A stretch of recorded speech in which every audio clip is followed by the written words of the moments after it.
Assalamualaikum warahmatullahi wabarakatuh. Halo semuanya, ketemu lagi sama saya Sungging Trenggono di channel saya ST Mobil TV. Ini pagi-pagi kita lagi persiapan mau kirim unitnya karena kemarin itu hujan, terus beberapa minggu ini mobil di sini jadi kotor. Walaupun sudah di salon kita cuci. Kalau yang itu tidak perlu dicuci dulu, yang ini yang perlu dicuci biar bersih, kinclong. Kemudian kita lanjut jalan untuk kirim ke wilayah Jombang. Jadi ini beliau tadinya mau diambil karena kesibukan dan karena jadwal beliau pendidikan yang padat, jadi belum bisa cuti untuk waktu yang lumayan agak lama.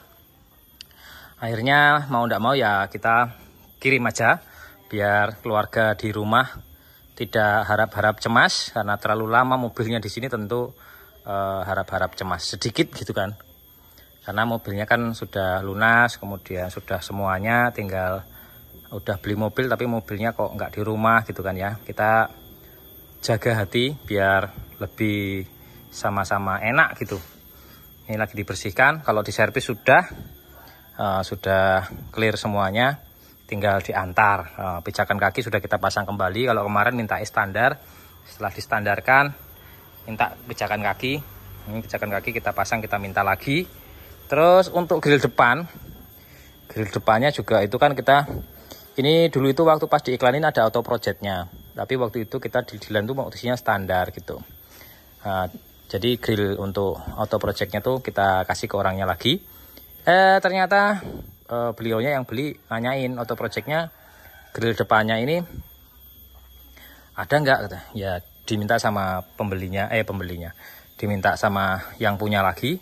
Terus kita komunikasi lagi, boleh nggak kita minta, karena buat apa juga beliaunya kan nggak dipakai, karena ganti ribbon kan nggak mungkin kepasang gitu kan grillnya. Kita minta, akhirnya alhamdulillah kita dapat grillnya.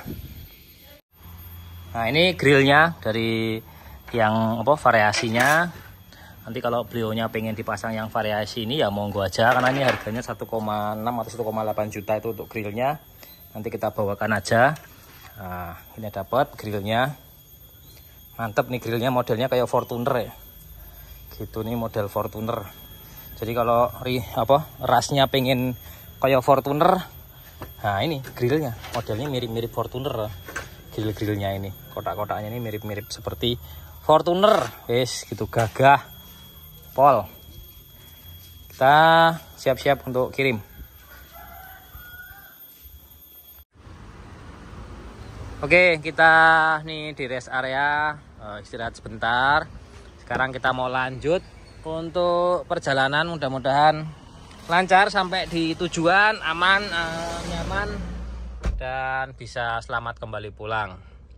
Nah ini sambil saya jelaskan beberapa kelebihan ataupun kekurangan yang ada di RAS tahun 2018, artinya yang all new gitu ya. Saya itu paling nggak tahan dengan AC dah. Yuk kita lanjut jalan ya.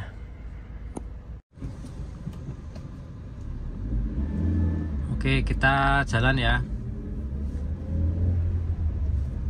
Nah ini mobil RAS ini menurut saya ya, kalau disuruh kenyamanan ya enakan naik Veloz tentunya ya. Cuma kalau untuk gagah, kemudian juga kalau untuk jalan-jalan jelek ya ini masih bisa diandalkan ya. Tapi ini mesin yang NR, jadi 2NR yang semuanya bloknya aluminium campuran gitu kan. Itu perawatannya teman-teman harus perhatikan ya, nggak boleh pakai air biasa. Makanya ketika nyari barang bekas kemudian kita lihat airnya sudah air biasa, ya jangan diambil gitu ya. Nyari yang bener-bener kilometer itu bisa dipertanggungjawabkan. Nah ini seperti ini kilometer 67, dan ini rekod resmi dari dealer. Ada rekodnya yang kita bisa lihat ya, beberapa mobil.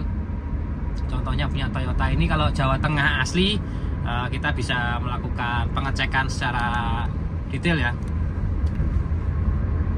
Nah ini ketika kita pakai gigi 5, ini gigi 5 RPM ini RPM 2200, kecepatannya udah 80. Kita coba tes ya kecepatan untuk yang New Rush. Ya kan kalau Rush sampai tahun 2025 ini masih model yang seperti ini ya, hanya untuk beberapa bagian tuh facelift ya, lebih pemanis-pemanis aja. Tapi kalau bagian mesin dan lain-lain tuh menurut saya masih sama. Oke, ini RPM di berapa ini? Bentar, ini kita sampai ke 3000 dulu. Nah, RPM di 3000 itu larinya 100 km per jam. Jadi ini sudah sama seperti Innova bensin 2008. Itu rata-rata RPM 3000 memang larinya 100 km per jam ya. Nah, dibandingkan model yang lama, ini lebih kenceng. Ya kencengnya tapi nggak terlalu signifikan banget artinya ya, karena kalau ngelihat RPM-nya ya, RPM-nya di 3000 itu kalau yang model lama belum sampai 100 km per jam. Di speedometernya kita ngomong ya, bukan di yang lain-lain ya. Ini masih enak, lari 100 km per jam, masih enak lah gitu ya. Suspensinya memang nggak keras, bantingannya ya begitulah namanya SUV. Gak ngerti kenapa Toyota membuat bantingan mobil ini rasanya tuh menurut saya nggak enak banget, tapi ya mendal-mendal cukup dah. Mungkin kalau pas ada 5 orang di dalamnya suspensinya lebih enak gitu. Cuman karena kita ini sendirian, jadi ya suspensinya rasanya kalau agak mendal-mendal bagian belakangnya. Ketika kita lari 100 di tol ini agak mumbul-mumbul dikit di bagian belakang. Ya masih enak lah kalau untuk ukuran saya yang tidak pernah naik mobil-mobil mewah itu kan ya, ini masih enak. Dan keunggulan dari Rush ini yang jelas ground clearance-nya tinggi. Terus untuk mesin ya kelasnya Avanza, dan walaupun ini yang dual VVTi, selama perawatannya benar ya insya Allah ya aman-aman aja. Menangnya mesin ini itu lebih irit, yang pertama itu. Yang kedua itu lebih halus suaranya dibandingkan yang yang Konde ataupun yang sebelum ini, tentunya tipe mesin yang belum dual VVTi ya, ini lebih halus kalau yang ini. Terus RPM itu naiknya cepet ya, tapi kalau pas angkatan awal nih, karena pedal gasnya itu sudah tidak pakai seling lagi, dia pakainya listrik. Jadi pas angkatannya itu gasnya agak langsung naik gitu, seolah-olah tuh enteng gitu gasnya. Itu di gas tuh kita gak bisa seperti yang VVTi gitu ya, bisa agak enak gitu ngepasin kopling dengan gasnya. Kalau ini digas dikit langsung gitu, langsung naik RPM-nya. Wih, ini ada MUX 4WD model terbaru, keren kayaknya nih. 1900 cc diesel, tenaganya 150-an HP, ya cukup lah itu. Ngirit tentunya, wah keren banget ya. Pengen sih, tapi harganya masih barunya 600 juta. Tapi kalau mikir lagi 600 juta, kayaknya masih enakan Fortuner kayaknya 2,8 gitu kan. Jadi ya itulah manusia ya. Pengennya banyak gitu, tapi duitnya nggak ada. Nah, tapi cita-cita keinginan itu ya nggak usah dibatasin. Kalau memang pengen ya, kalau cuma pengen aja nggak apa-apa. Oke, kita lari 100 saja terus menerus. Nanti mudah-mudahan sampai sana 3 jam sampai di tempatnya di Lamongan. Itu nanti kita dari Lamongan keluar tol arah Babat ya, Jawa Timur gitu teman-teman. Nah, ini karena kameranya itu pakai tripodnya agak goyang-goyang nih, mohon maaf nih ya. Enak sih ya, worth it lah. Mobil tahun muda, SUV gagah, bensin 1500 cc. Kalau dibilang ngirit, nggak ngirit banget, tapi cukup. Nanti kita coba cek ya kalau di odometer ini berapa sih, 1 banding berapa sih ini. 26 km per liter. Masa iya, kilometer per liter 14. Ini selalu berubah-berubah terus nih. Bentar, AVG-nya 13,2. Ini 13,2 nih AVG-nya. Kalau kita lari 100 gitu terus ya. Mungkin kalau larinya 80 bisa 14-15 ya. Artinya ngirit dan tidaknya mobil itu tergantung dari cara bawanya, yang pertama. Yang kedua, trek jalurnya. Kalau jalurnya tol dari Karanganyar sampai Surabaya itu tolnya lurus, landai datar gitu, agak seperti Solo Semarang, lebih nanjak-nanjak, turunan nanjak-nanjak gitu ya. Kalau dari Karanganyar atau Solo sampai Surabaya itu lebih landai, lebih lurus gitu, lebih enak gitu kan. Sini tapi jangan terlena, sini banyak sekali yang kenceng-kenceng semua ini lari di sini nih. 13,2 untuk average pemakaian bahan bakar rata-ratanya dengan kecepatan konstan 100 km per jam. Ini nggak tahu ya, kita karena baru jalan 5 kilo kayaknya, 10 kilo lah paling jauhnya. Nanti nggak tahu sampai Jombang itu kan sekitar mungkin 100 kilo kita full tol. Nanti kita lihat di ujung nanti pembayaran tol itu average-nya berapa gitu, atau bahkan sampai di tempat rumah orangnya, beliaunya itu 1 banding berapa gitu. Nah ini Ribbon diesel 2,4 G mantap. TRD Sportivo tipe G tapi TRD. Nah kita gas. Ini kalau model yang lama itu suara mesin kan masuk gerung ya kalau lari 100 atau 120. Ini nggak kedengeran mesinnya, cuma mungkin bannya aja, suara ban yang agak sedikit masuk sama angin gitu, gitu teman-teman. Ini kita agak naik dikit ke 110 km per jam. RPM di angka 3100. Mungkin kalau 120 angkanya mungkin 3500-an. Karena kita belum mencapai 120, ini dengan menginjak gasnya itu landai ya, pelan-pelan gitu injaknya gitu.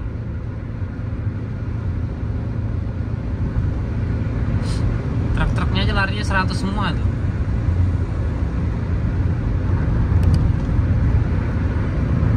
Setirnya anteng masih anteng. Kita lihat indikator semua aman. Oke.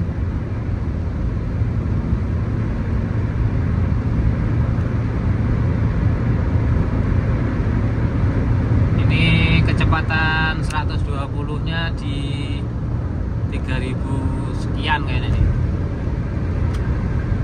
Oh ya, 3600 RPM itu kecepatannya 120 km per jam.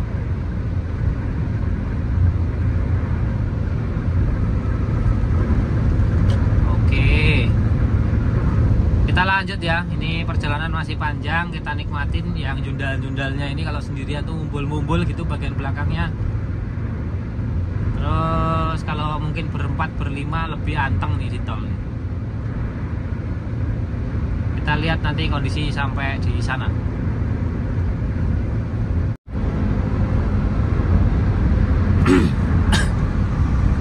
Wih, Kalia muatan penuh, larinya di atas 100 km per jam. Waduh, kenceng banget loh. Itu ya teman-teman ya, Kalia itu mobil yang menurut saya kecil-kecil cabai rawit ya. Larinya 100 sampai 120 km per jam ya. Kita lari 100 lebih, dia dengan santainya nyalip aja gitu. Nah, set gitu kan. Dia berarti kan larinya 120 dengan posisi beban barang di atas ya. Itu kan kebayang, berarti kan di dalam itu penuh minimal 7 orang kan gitu kan. Belum barang yang di dalam sama yang di atas ya. Lari 120 km per jam. Ya kalau saya sih sebaiknya jangan seperti itulah, karena keselamatan itu lebih penting daripada cepat sampai rumah gitu kan. Oke, balik lagi ngomongin rasnya. Ini keselamatan untuk Toyota Rush ini termasuknya banyak sekali. Mulai dari airbag itu ada 6 titik di setir, kemudian di penumpang depan, di pilar A depan ini ada airbagnya juga. Kemudian kanan kiri ya, berarti kan sudah setir, penumpang kiri berarti 2, terus pilar A kanan kiri berarti 4, terus di curtain airbag sana itu di pilar 1, 2, 3 ya. Pilar C itu ada airbagnya juga kanan kirinya. Jadi ada 6 airbag, itu sistem airbagnya. Terus berikutnya lagi kayak remnya itu ada ABS, traction control segala macem ya. Jadi memang kalau untuk keselamatan insya Allah yang tipenya tipe TRD seperti ini itu lebih mumpuni gitu. Terus dia start top engine, kemudian juga auto di pintu kanan sopir, kemudian juga retract walaupun belum auto retract. Terus berikutnya lagi banyak lah fiturnya, termasuknya electric mirror, power window, terus AC digital, apalagi ya, lampu depan LED walaupun fog lampnya belum gitu kan. Kita lanjut lagi untuk perjalanan ini, semoga sampai tempat dengan selamat semuanya. Larinya santai aja ya, kita 100 km per jam ya, walaupun kadang-kadang juga kita agak kencang dikit ketika nyalip 120, tapi hanya beberapa waktu tertentu aja. Ini kebayang nih, kaliannya tadi yang bawa barang atasnya itu udah nggak kelihatan sama sekali sama mata saya, padahal saya itu selalu lari 100 km per jam, bahkan kadang-kadang 105 seperti itu ya. Ini kaliannya tuh udah nggak kelihatan loh. Mudah-mudahan kita doakan sampai tempat dengan selamat lah. Kaliannya itu jauh tadi, platnya BE.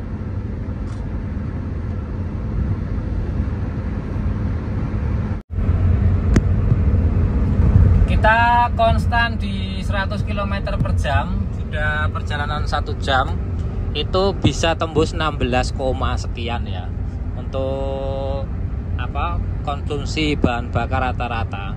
Ini kita baru sampai tol Jombang Kertosono. Jadi ini Mojokerto Kertosono, tolnya seperti ini. Kecepatan kita konstan di 100, kemudian 100 lebih dikit, 100 kurang dikit ya, rata-rata 100 lah. Itu ternyata bisa tembus 16 km per liter average pemakaian bahan bakar rata-rata ya. Nah, ini mudah-mudahan nanti kurang lebih 12 kilo lagi kita baru keluar tol. Kalau dari sini masih 1 jaman lebih baru sampai di sana. Jadi kurang lebih kalau nggak berhenti itu sampai sana mungkin jam 1-an. Tapi kalau kita berhenti makan siang dan keperluan yang lainnya, mungkin jam 2 siang baru sampai di rumah beliaunya. Nah, kondisinya ya seperti ini, santai kita bawanya karena kita bawa barang pesanan itu kan. Gitu. Nih kita keluar wilayah Jombang Ploso. Jadi kita keluar sini tolnya. Dari keluar tol ini masih 1 jam lagi, itu kurang lebih 37 kilo kalau sesuai map yang ada di HP kita. Nah, ini Jombang Ploso. Kalau Mojokerto masih lurus lagi ya. Nah, kemarin kita ngecek Panther ke sana tuh. Kondisinya iklan dari YouTube ya, bosok. Nggak sesuai dengan apa yang disampaikan di YouTube-nya. Jauh-jauh ya. Tapi ya mau gimana lagi lah, kondisinya ya begitu. Karena beliaunya ya nggak ngerti tentang otomotif sebenarnya. Cuma ya menangnya punya modal bisa ngomong di depan kamera gitu.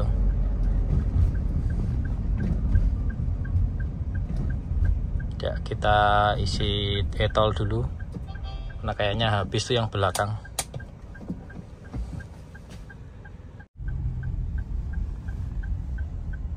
Jombang Kota Santri. Kita sampai di sini ya. Itu kalau makam Gus Dur 14 kilo ke kiri. Ada tulisannya tuh.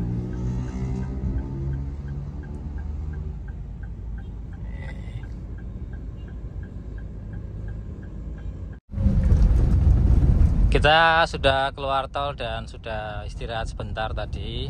Ini kita melanjut jalan provinsi. Jalannya bergelombang dan tambalan-tambalan. Ini ketika kita bawa ras seperti ini di jalan yang seperti ini, itu bener-bener ndak enak banget, gludak-gludak karena ya keras suspensinya lo ya. Jadi wes ya ini tadinya kan beliau konsultasi ke kita, itu enakan mana kalau ras dengan veloz.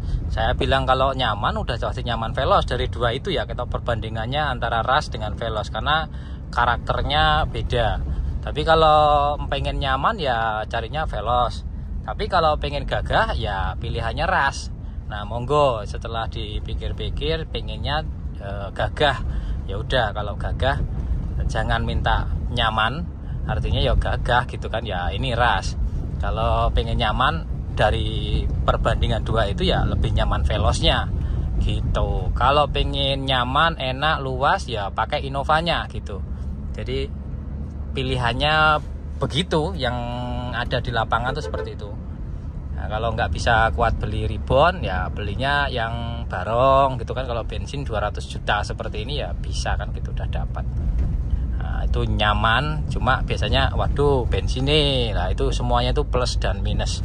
Jadi masing-masing mobil itu punya kekurangan dan kelebihan masing-masing, tergantung kita mau ngambil kelebihan yang mana, menerima kekurangan yang mana gitu. Karena tidak ada yang sempurna sesuai dengan keinginan masing-masing orang. Contohnya umpamanya saya pengen mobil yang murah meriah, perawatannya gampang, servisnya mudah, tidak rewelan, kuat tahan lama, banting kuat gitu kan, bensinnya irit, luas. Pokoknya semua keinginan itu dijadikan satu. Yo ndak ada gitu kan yang seperti itu. Mau nyaman, mau luas, mau murah itu sesuatu yang saling bertolak belakang gitu loh, kasarnya ngomong gitu. Dilihatnya gagah terus nyaman itu yo murah nggak ada gitu kan. Yang namanya SUV, mobilnya gagah pasti kekurangannya adalah bantingan pasti keras, kurang enak di jalan-jalan yang bergelombang ataupun jalan-jalan sambungan, jalan-jalan jelek gitu. Ya begitulah namanya hidup, pilihan, tinggal kita nyari keperluannya aja. Kelebihannya kita terima, kekurangannya juga harus diterima tentunya. Tapi sebelum kita beli ada baiknya kita sudah tahu dulu kelebihannya apa, kekurangannya apa, agar kita setelah punya itu bisa menikmati apa yang kita punya gitu. Karena kalau ndak kita punya ya repot urusannya.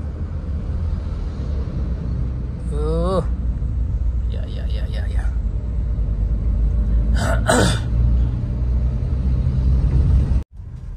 Nih kita masuk dalam. Ini kalau pas kena jalan jelek nih ya kaki-kakinya lumayan ini. Nggak bertahan lama ya kalau kaki-kaki sering ngantem jalan-jalan seperti ini nih. Banyak gludak-gludak gitu kalau ngenain jalan-jalan gelombang jelek kayak gini nih, yang membuat kaki-kaki nggak awet ini. Jadi kita sarankan untuk mulai persiapan servis kaki-kaki nih beliaunya nih.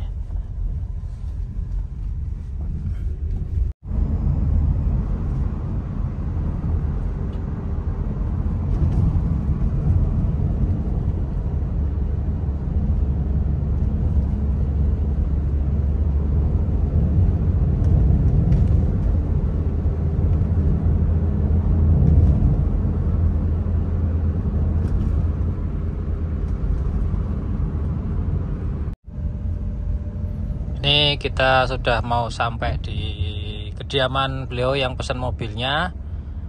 Average pemakaian bahan bakar rata-rata itu 15,7. Jadi kita sudah keluar tol itu kurang lebih 1 jaman dari tol, dan jalannya itu jalan provinsi, jalan kecil, jalan jelek kayak gitu-gitu teman-teman. Jadi memang kita masih bisa mempertahankan 15,7. Kalau di tol tadi 16 sekian gitu. Ya masih ngirit banget ya dibandingin umpamanya Innova bensin ya. Umpamanya yang harga-harga 200 kan Barong gitu ya. Tapi kalau soal kenyamanan ya jangan diceritakan kalau itu ya. Oke, sekarang kita lagi persiapan, bentar lagi sampai, kurang lebih 6 menit lagi sampai di rumah beliaunya. Terus nanti kita penyerahan surat-surat dan kita sampaikan kondisinya. Terkait kondisinya itu oke, cuma kalau kita pas lewatin jalan jelek itu ada bunyi di kaki-kaki. Setelah keluar tol tadi itu masih aman-aman aja, tapi setelah kita ngantem jalan selama 1 jam jalannya begini, nah itu itu jadi ada duduk gitu. Jadi ini PR-nya nanti masih menyertai, ada kita sampaikan untuk perbaikan steering rack, mulai dari bushing steering rack, kemudian rack steernya. Biasanya itu jadi kendala ketika kita sering ngantem jalan jelek. Terus kemudian juga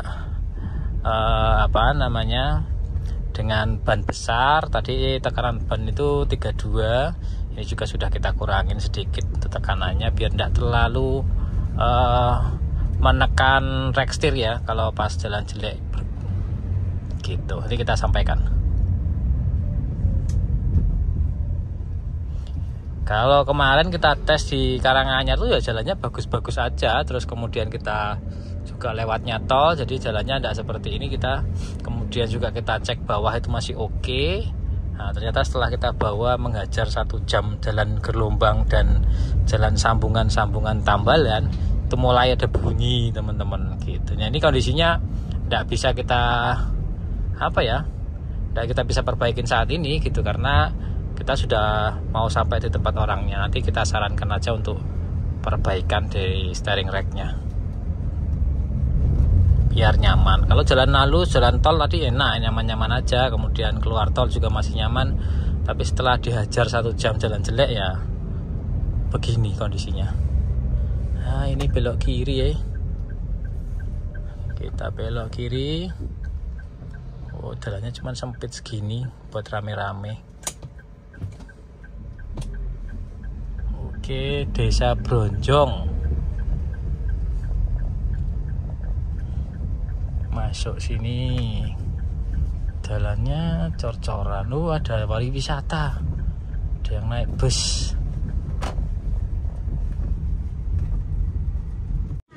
Ini kita sudah selesai penyerahan dan sudah sampaikan apa aja caranya buka mesinnya, nomor mesinnya, nomor angkanya semua sudah dijelaskan. Kemudian cara ngidupinnya, cara mengaktifkan fitur-fiturnya itu sudah dijelaskan semua.